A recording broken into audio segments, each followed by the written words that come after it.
Governo de Criciúma anunciou mudanças na cobrança da taxa de lixo. Ministro da Justiça e Segurança Pública, Sérgio Moro, participou do lançamento de uma campanha publicitária em defesa do pacote anticrime. Instalação de praças de pedágios no trecho sul da BR-101 preocupa parlamentar criciumense. Pesquisa confirma: 70% dos brasileiros são estressados. Comunidade irá escolher, através de eleição no próximo domingo, novos conselheiros tutelares. No esporte, resultados da rodada ajudam o Tigre, que depende apenas de si para deixar a zona do rebaixamento. E ainda, os fatos que ganharam destaque durante a semana. As notícias de Criciúma e do sul de Santa Catarina você confere a partir de agora. No ar pela TV Primavera, Informe Região.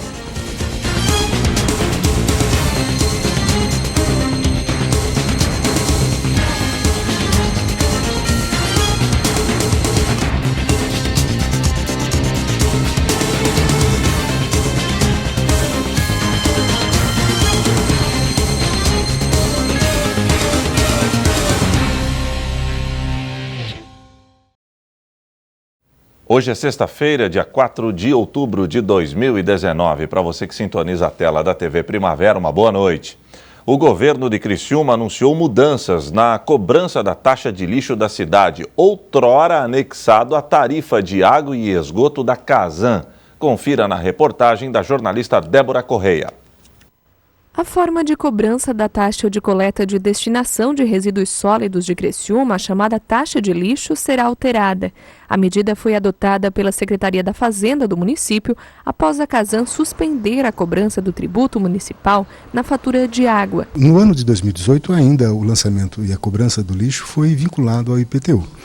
Então, em 2019, houve essa situação inovadora, que é a prática de uma política fiscal inteligente, que permitiu à Prefeitura aumentar a arrecadação em mais de 2 milhões de reais, sem um único centavo de aumento na carga tributária. Não se aumentou o lançamento da taxa de coleta de resíduos sólidos, aquela popularmente conhecida como taxa de lixo. Mas, no entanto, melhorando a efetividade na cobrança, saindo de uma inadimplência histórica de 20% no IPTU para uma inadimplência histórica de 3% na Casan, nós conseguimos aumentar a arrecadação em 2 milhões de reais. Isso só tem lado positivo, porque é bom para o município e também é bom para o contribuinte no momento em que ele consegue parcelar essa taxa em 12 vezes. Desde o início desse ano, a partir de um contrato com a Casan, a taxa de lixo era cobrada junto com a tarifa da água, parcelada em 12 vezes.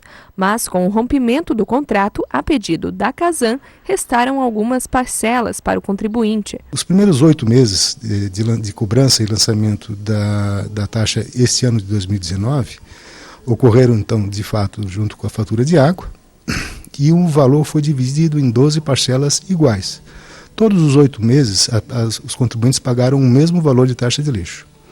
Como a Casan, de forma unilateral, decidiu, apenas nos oficiou que não tinha mais interesse de renovar o contrato e que cobraria somente até agosto, os meses de setembro, outubro, novembro e dezembro precisam ser cobrados, sob pena de inviabilizar a sanidade do município, porque se imagina o caos que se tornaria Criciúma se não houvesse mais a coleta de lixo. Por isso, a administração municipal optou por outra forma de pagamento. Segundo o fiscal, as 4 parcelas que faltam serão cobradas em uma taxa única, com vencimento para dezembro. A Prefeitura contratou emergencialmente a empresa que faz a leitura da Casan e da Celesc para também fazer a leitura ou a entrega do boleto para a taxa de lixo desses últimos 4 meses. Então, no mês de novembro, essa empresa ela vai percorrer todos os domicílios de Criciúma e vai emitir um boleto da Prefeitura, com o valor de 4 vezes aquilo que a pessoa já estava acostumada a pagar nos primeiros 8 meses. E o vencimento, então, dia 10 de dezembro. O fiscal de Rendas e Tributos reforça que, no caso dos condomínios, a cobrança será igual, com o lançamento do boleto em nome do condomínio. Vai acontecer agora em novembro. Em novembro, o condomínio vai receber essa mesma fatura só com o valor das taxas multiplicados por 4. E o condomínio vai pagar, então, com um único boleto, toda a taxa vinculada àquele condomínio. que nós orientamos à população e também aos síndicos e às administradoras de condomínio é que continuem fazendo, isso é uma orientação, não é uma determinação, mas que continuem fazendo a arrecadação desses valores dos condôminos. Porque, infalivelmente, a conta virá com um vencimento dia 10 de dezembro. Então, para que não sobrecarregue lá em dezembro, ter que pagar as 4 parcelas faltantes, continue arrecadando, vai provisionando esse dinheiro, quando chegar em dezembro, tem dinheiro em caixa para fazer a quitação. Ao contribuinte, a orientação é para que fique atento ao tributo. O não pagamento pode levar, por exemplo, à dívida ativa. Estamos falando de um tributo municipal, como qualquer outro, sujeito a todas as penalidades pelo não recolhimento. A pessoa não terá certidão negativa, ela entrará em dívida ativa caso não pague esse tributo, e a incidência de todas as acréscimos, correção monetária, juros e multa após o vencimento. E ele ressalta que essa foi uma medida emergencial. Para o próximo ano, a Prefeitura ainda estuda a melhor forma de fazer a cobrança. Sim, para o próximo ano estamos estudando uma situação que ainda não está definida. Pode retornar ao IPTU, pode continuar desta forma, ou uma terceira solução ainda que a gente está estudando e não tem nada definido. O fato é, a determinação do prefeito é que se estude a melhor forma possível para o município, mas também para o contribuinte. Que o contribuinte não tenha aqui mais uma dificuldade de lidar com essas suas obrigações tributárias. O ministro da Justiça e Segurança Pública, Sérgio Moro, participou do lançamento de uma campanha publicitária em defesa do pacote anticrime. Moro aproveitou a ocasião e mandou um recado para o Congresso sobre a necessidade de aprovação do projeto, que pode auxiliar na redução dos números da violência no país.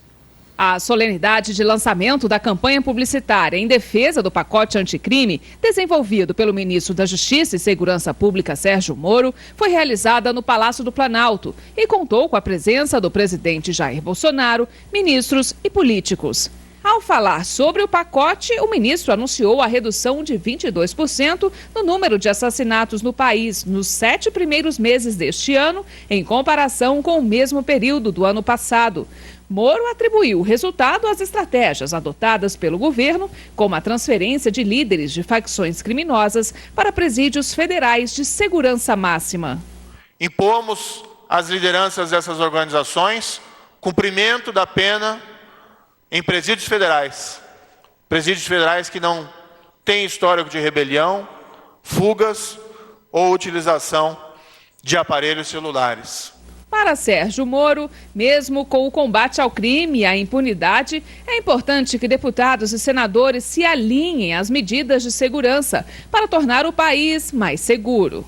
Ações executivas são importantes, mas mudanças legislativas são igualmente fundamentais.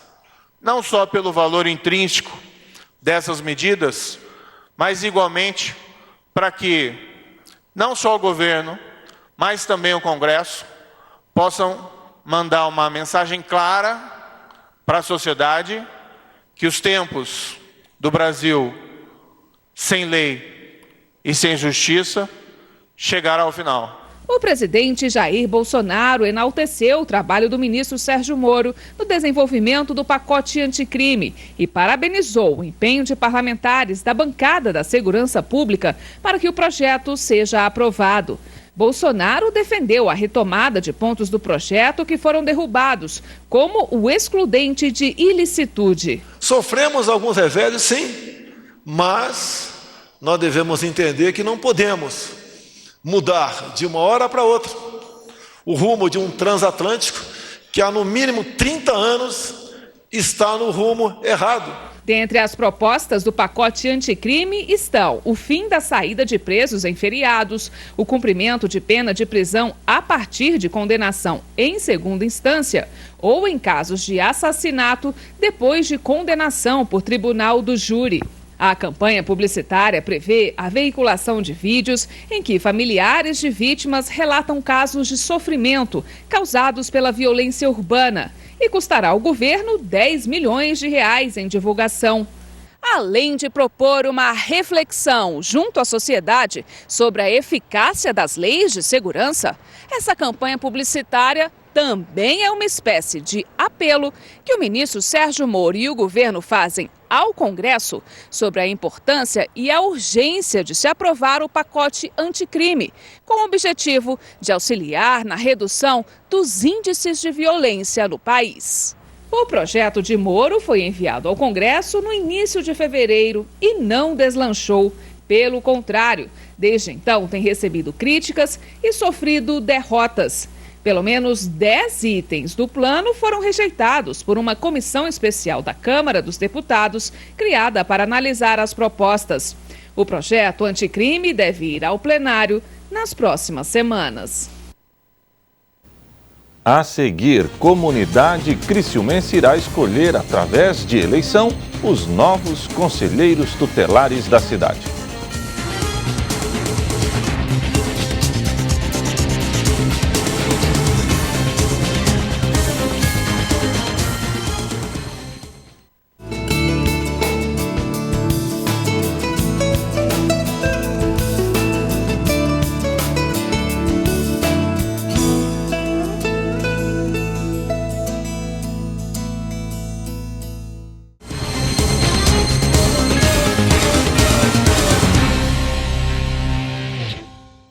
A instalação de 4 praças de pedágios no trecho sul da BR-101 está praticamente definida. Esta situação está preocupando o deputado estadual Gessé Lopes. A jornalista Débora Correia nos traz mais informações. Olá, Heber. Nessa quarta-feira, a bancada de deputados estaduais do sul do estado se reuniu com técnicos da ANTT, a Agência Nacional de Transportes Terrestres, para falar sobre essas praças de pedágio que serão implantadas aqui no sul do estado. Eu vou conversar com o Gessé Lopes, que também esteve presente nessa reunião. Vocês ouviram realmente, deputado, esclarecimentos, né, desses técnicos sobre essas praças, sobre os investimentos também que terão, que terá nas rodovias, na rodovia aqui no sul? Isso, eles estiveram lá para nos tirar algumas dúvidas, inclusive pude tirar as minhas também. Até então eu achava que era mais para manutenção de estrada. E realmente terão investimentos. O contrato prevê investimentos de um compromisso que a empresa vai ter aí de mais de 2 bilhões. Ou seja, serão 2 bilhões de dinheiro de uma empresa privada e não o Estado colocando ali. E essa é a ideia das concessões, né? Você tirar o compromisso do Estado e passar para uma iniciativa privada que vai poder produzir uma qualidade muito melhor de estradas, no caso. Um questionamento que fica também, que a população levantou muito, isso em relação ao valor dos pedágios, né? A quantidade de praças de pedágio e o valor. O que os técnicos passaram em relação a isso? Esse é um valor que está fechado já? A ideia dos técnicos é de R$4 a R$4, né? Eu acho que se for para diluir, que seja 6, que seja 10, né? Então tu vai diluir um valor fechado. Por exemplo, hoje a proposta é de R$4 a R$4. Se fizerem duas, se for duas de R$8, não vejo que some em nada, acho que até pior. Então, se for para diluir o preço, o pacote, né, que sejam mais guinchês. E esse que é o debate principal interno da bancada do Sul, né? Porque todos somos a favor da concessão, sabemos da importância e dos investimentos que a empresa que ganhar aí essa concessão terá o compromisso de fazer, aumentar a rodovia, fazer as vias paralelas, enfim, tudo e mais algumas outras prestações de serviço que venham a somar. Minha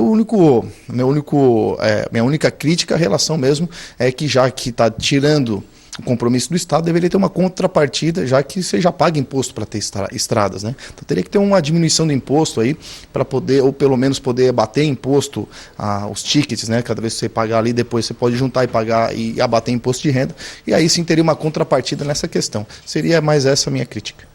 De maneira geral, a posição dos deputados é pela concessão, aí, né, pelas praças de pedágio, mas em relação, como você levantou esse questionamento, em relação aos impostos, né, que se paga hoje o imposto para se ter estradas, e é uma cobrança quase que dupla, né? Isso em todas as áreas, né? Tu paga para ter saúde, tu paga para ter educação, tu paga para ter segurança. Mas se tu quiser ter de qualidade, você tem que pagar por fora. Só que nesses casos tu consegue abater no imposto de renda, né? Tu paga 2 vezes, mas depois tu consegue abater. Se tu paga uma escola particular para o teu filho, se tu paga um plano de saúde, tu consegue abater imposto de renda. Eu acho que seria uma boa ideia também para os pedágios. Inclusive foi uma sugestão sua nessa reunião, né, que se fizesse esse abatimento. Isso, é uma sugestão minha, e inclusive eles falaram que não tinham tido essa ideia ainda, mas que foge do compromisso deles, né, do que eles podem fazer com relação a isso. Teria que levar a nível federal. Mantendo-se as praças de pedágio, é uma outra discussão que agora os deputados, de repente, podem abraçar a partir de agora, essa questão do abatimento de impostos e outras soluções. Concessão é importante, que venham, né? Que venham, nós vamos estar pagando por algo que é concreto, está ali, né? E depois a gente pode começar a fazer um movimento para fazer esse abatimento do imposto, por exemplo, ou diminuir o imposto de alguma forma, já que é um compromisso a menos do Estado. Tá certo, obrigada, Gessé Lopes, deputado estadual, que participou dessa reunião na quarta-feira. Então, foi uma reunião de esclarecimentos. A NTT deixa claro que, por enquanto, a proposta é de instalar 4 praças de pedágio com valor em média de R$ 4,00. Ainda estão sendo feitas algumas discussões, mas possivelmente esse é o número de praças que será implantada aqui no sul do estado de Santa Catarina. Débora Corrêa para o Informe Região. A Associação Internacional do Controle ao Estresse divulgou um dado bem alarmante. 70% dos brasileiros são estressados. Nós somos o segundo país mais estressado do mundo, perdendo apenas para o Japão. E o grande problema é que nessa situação as pessoas buscam por alimentos mais gordurosos na tentativa de se acalmar. E o resultado é o aumento no número de mortes causadas pelo entupimento das artérias. Trânsito, é trabalho, os boletos das contas que não param de chegar. Hoje em dia é difícil encontrar quem não anda estressado. A senhora está estressada? Sim. Por quê? Porque essa vida é louca de São Paulo. Estressa demais. Conta para pagar e o dinheiro não tem. Aí tem que ficar estressado, né? Não tem outro remédio. E a senhora acha que atrapalha a sua vida? Ah, atrapalha, né? Porque tem hora que eu não estou insuportável, não aguento nem olhar para os fregueses. O estresse é uma epidemia. De cada 10 pessoas no mundo, 9 estão ou já estiveram estressadas. Aqui no Brasil, 70% da população está estressada. O problema disso é que muita gente desconta o estresse na comida. E o que parece aliviar todo esse mau humor não é nada saudável. Ultimamente eu ando comendo muito gorduroso, a prova tá aqui. Você acha que você se sente melhor quando você come um pastelzinho, um doce? Com certeza. Tô fazendo coisas que antigamente eu não fazia, tipo assaltar a geladeira de madrugada. A comida rica em gordura é mesmo a escolha preferida dos pacientes com sintomas psicológicos de estresse. Um estudo do Instituto de Cardiologia do Rio Grande do Sul entrevistou 100 pessoas com uma idade média de 55 anos. A maioria disse que está estressada e que não tem uma alimentação saudável. E o mal da modernidade atinge mais as mulheres. A mulher tem o trabalho profissional, tem o trabalho doméstico, tem o trabalho de orientação total disso. Então ela já é uma estressada por natureza. E nesse estresse ela desconta em quê? Alimentos fáceis. E os alimentos fáceis, que são os ultraprocessados, são alimentos ruins para o coração. As situações estressantes fazem o organismo produzir hormônios que podem ser uma bomba para o nosso corpo. A má alimentação é um prato cheio para as doenças cardiovasculares. Para quem já tem um histórico, então, o estresse aumenta o risco de morte em até 5 vezes. No Brasil, nós teremos esse ano 400 mil pessoas que morreram por infarto, derrame e insuficiência cardíaca. Isso porque a aterosclerose foi importante na vida dessas pessoas. Fatores de risco clássico, hipertensão, diabetes, colesterol, sedentarismo, obesidade, têm que ser tratados. Mas o estresse aumenta tudo isso. As doenças cardiovasculares são a principal causa de mortes no mundo. E a maioria pode ser prevenida. Deixar de comer fritura e buzinar no trânsito já ajuda. Aqui na feira, principalmente um pastelzinho, né? Tem que ter, se não tiver pastel, não é feira, né? O frito, né? Ah, com certeza. Talvez uma coxinha. Só bobagem. Ah, sim. Não, tem que ter o almoço, né? Mas a gente foge um pouquinho. O Jailson deixou de ser estressado faz tempo. O jeito que ele encontrou foi mudar de profissão. Agora leva cachorros para passear e garante que é mais feliz. Eles não param, esses dois não param.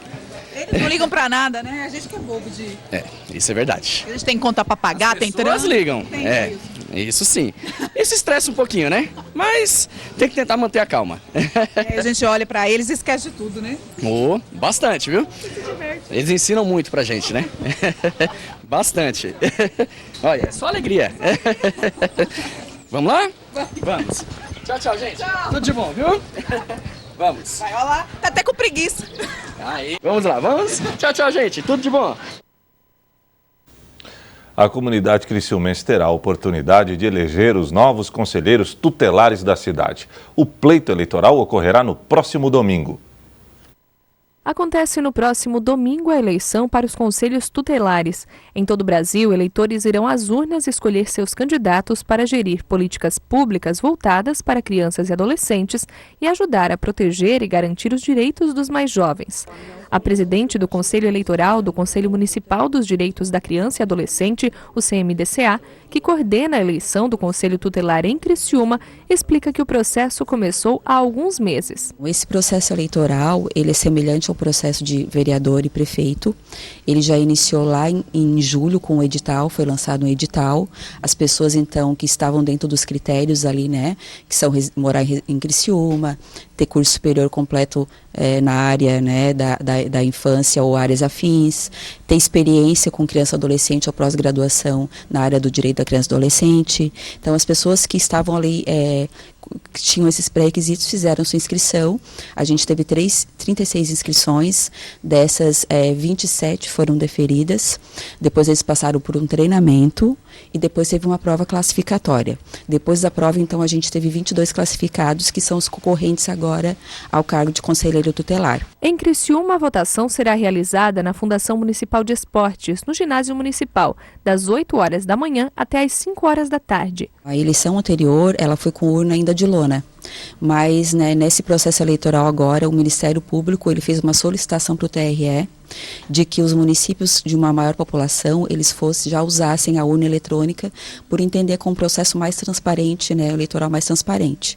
Então aqui a gente vai ter 26 urnas eletrônicas, distribuídas por ordem alfabética, todas elas vão estar concentradas na Fundação Municipal de Esportes, e para votar, então, tem que ser residente tem que ter o título, né, de Criciúma, cadastrado em Criciúma, e tem que estar em dia com o cartão eleitoral. E precisa apresentar no dia, então, a identidade ou qualquer outro documento com foto. O Conselho Tutelar é um órgão permanente e autônomo que não é subordinado a qualquer outro órgão estatal. Cada município tem, no mínimo, um conselho tutelar com 5 membros, escolhidos pela população local para um mandato de 4 anos. Os conselheiros, eleitos de forma democrática, têm a função de fazer os atendimentos iniciais, reconhecer o problema e depois encaminhar a situação para a rede de atendimento do município, composta por serviços como assistência social, saúde e educação. A gente tem 2 conselhos tutelares em Criciúma, o Conselho 1 e 2, cada um ele é responsável por uma região de abrangência do município, e são 5 vagas para cada conselho, então a gente tem 10 vagas. E também tem suplência também, então algumas pessoas vão ficar como suplentes no caso de precisarem estar substituindo questão de férias, alguma licença, né, saúde ou exoneração. Então 10 vagas mais suplência. A votação ocorre nos 295 municípios do estado, elegendo cerca de 1.500 conselheiros através do voto. Jordana lembra que para participar é preciso levar um documento com foto e estar com o título de eleitor em situação regular. A gente entende que, né, a função de conselheiro tutelar é super importante, principalmente, né, na proteção e na garantia do direito da criança e adolescente. Então, assim, toda a população é responsável por eleger as pessoas que vão nos representar nessa área, né, entendendo que a criança e o adolescente, né, dentro da área jurídica, eles são prioridade absoluta, né, em questões de saúde, educação, alimentação, moradia. Então, o papel do Conselho Tutelar é de suma importância. Então, a gente convida, né, a gente solicita que toda a população, então, né, no dia 6, no domingo, vá até a Fundação Municipal de Esporte, vote, né, seja aí responsável também por essas pessoas que vão estar sendo escolhidas, e a gente vai ficar lá até as 5 horas da tarde, sem fechar ao meio-dia, vão estar lá disponíveis, vai ter uma equipe bem grande trabalhando, toda a gestão aqui disponibilizou mais de 60 pessoas para estarem trabalhando no dia, porque a gente quer garantir que o processo seja organizado, que não dê tumulto, né, que as pessoas possam lá estar votando rapidinho e podendo voltar para suas casas. Então está sendo organizado assim, de que forma que facilite todo esse acesso, né, para a eleição da população. A seguir, resultados da rodada ajudam o Tigre, que depende apenas de si para deixar a zona do rebaixamento.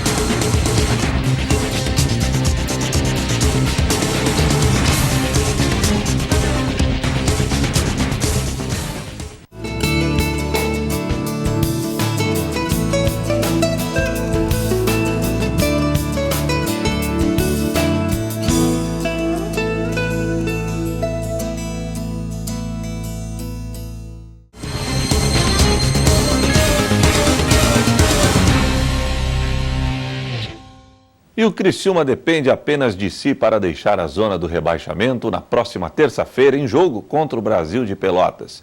O empate de ontem à noite do Vitória foi excelente para o tricolor, que agora não quer perder a oportunidade de sair desta situação pra lá de incômoda na Série B.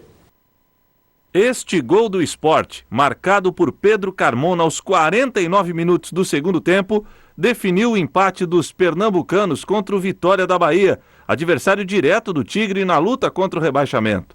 Agora o tricolor precisa de uma vitória simples, na terça-feira, no duelo frente ao Brasil de Pelotas para deixar a zona do rebaixamento. Notícia que deixou o treino desta sexta-feira mais animado. Até o presidente estava sorridente. O técnico Roberto Cavalo brincava com os jornalistas que foram assistir às atividades. É o clima voltando a ficar leve no centro de treinamentos Antenor Angeloni. Tudo que for bom pro Criciúma nessa fase é fundamental, mas desde que a gente faça a nossa parte, né? Então, tomara que a gente consiga, né, um resultado positivo dentro de casa, lógico, respeitando o adversário, porque não tem nenhum jogo fácil, mas dentro da nossa casa, com o apoio dos nossos torcedores aí que estão por vir, eu acho que vai ser de grande importância para a gente conseguir esse triunfo. E para fazer a parte dele, o Criciúma precisa treinar muito. A parte física também está sendo bem trabalhada. Até uma conversa com o Vanderlei Mior, o maior artilheiro da história do clube, serve de motivação para que os atletas atuais entendam a grandeza do Carvoeiro e o quanto é importante tirar o Criciúma desta situação. Óbvio que quem está no Criciúma tem que saber da história, mas é sempre bom, né, reforçar, ter pessoas assim. Eu acho que isso enaltece ainda mais e vai nos ajudar muito nesse momento que é delicado. Desde o 11º colocado até o último, acho que está todo mundo aí nessa situação, mas a gente quer sair o quanto antes. Então, né, quanto mais a gente souber da história do Criciúma é de grande importância, mas óbvio que a gente tem que fazer a nossa parte para poder coroar isso daí da melhor maneira. Então, pernas para que te quero. É hora do Tigre reagir de verdade na Série B. Não tenha dúvida, já passou da hora, não dá mais para deixar. Agora é hora da gente imprimir o nosso ritmo dentro de casa, com o apoio dos nossos torcedores, para a gente conseguir o maior número de pontos aqui dentro de casa e depois sair, conseguir fazer jogos consistentes aí para que a gente possa somar e ter o final de ano feliz. E para fechar o Informe Região desta sexta-feira, vamos conferir os fatos que ganharam destaque durante a semana na região sul de Santa Catarina. Segunda-feira, publicado no Diário Oficial da União, autorização do Congresso Nacional para empréstimo do Fomplata. O que faz com que agora o município está apto já a assinar o contrato, né? Nós já estamos em contato em Brasília, né, junto à Secretaria do Tesouro, para que na terça ou quarta-feira, né, haja vista que o prefeito também estará em Brasília, né, nós já possamos assinar o contrato lá. Então, de todos os capítulos, vamos dizer assim, dessa novela, nós já estamos aí nos preparando para os capítulos finais, então, Débora. Encontro Regional das Mulheres que Vencem reuniu centenas de pessoas no templo sede da Igreja Internacional da Graça de Deus de Criciúma. Mulheres que Vencem, esse exército que nasceu primeiramente no coração de Deus e depois aprovado pelo nosso missionário R.R. Soares, abençoando esse ministério dentro da Igreja Internacional da Graça de Deus. Então, em todos os estados do nosso Brasil, nós temos esse exército de fé levantados, de intercessão, de oração das mulheres. Terça-feira, Outubro Rosa começa com programação especial em Criciúma. Secretaria de Saúde vai intensificar exames e promover a prevenção. Tem programação, hoje a gente vai estar na Câmara de Vereadores a partir das 17 horas, é a tribuna livre, né? Onde nós vamos divulgar, né, todo o cronograma do Outubro Rosa e passar alguns dados estatísticos também. Pelo menos 30% dos criciumenses não têm a carteirinha de vacinação em dia. O dado foi levantado após casos de meningite na cidade. Pela análise da meningite tipo C, né, 30% não fizeram a vacina, né? No final de semana a gente abriu na Boa Vista, sábado e domingo, entre crianças e adultos, não só da meningite, mas todas as vacinas, foram mais de 400 pessoas que vacinaram, né? Quarta-feira, prefeito de Criciúma assinou decreto para limpeza de imóveis em situação crítica no bairro Boa Vista. Saúde de qualidade também é preciso a participação do cidadão, principalmente dos pais que mandam as crianças para a escola. Por isso, baixei um decreto e a vigilância sanitária e epidemiológica foram em todos os lares, em todas as casas, para ver o ambiente onde vivem essas crianças.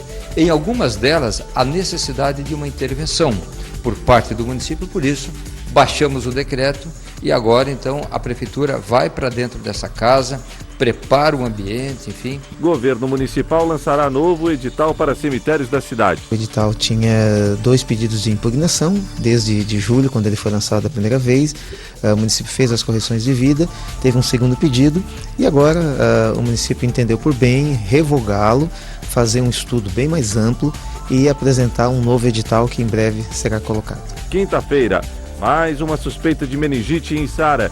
Criança de 3 anos está em observação. Então, semana passada, na sexta-feira à tarde, nós fomos notificados de um caso suspeito de meningite de uma criança de 9 anos aqui de Sara.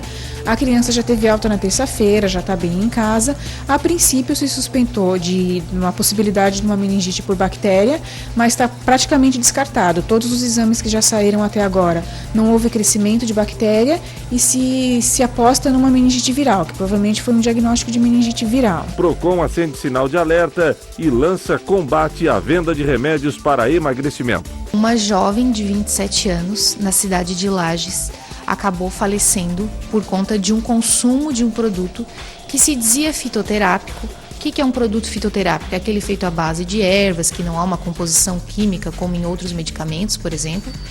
E ela tomou esse chá, né, esse medicamento, porque afinal de contas foi constatado que era, e veio a óbito.